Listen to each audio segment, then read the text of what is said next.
Hello and welcome to Zimstake Media. Pan-Africanist Joshua Maponga has raised a concern on Chatunga Mkabe's deteriorating health. Maponga says the pale appearance of Chatunga, who was recently arrested for attempted murder, shows that he's using drugs. We have a problem from the street to the blue roofs. Maponga is fed up with the drug abuse issue, highlighting that it has become a problem in the society. He has therefore called on relevant authorities to address the pandemic, especially with it affecting the youth and future leaders.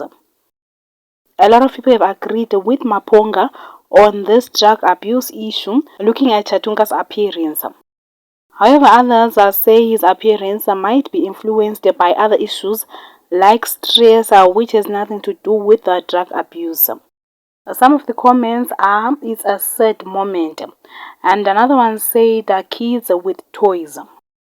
For more stories, please do like and subscribe at Zimstake Media.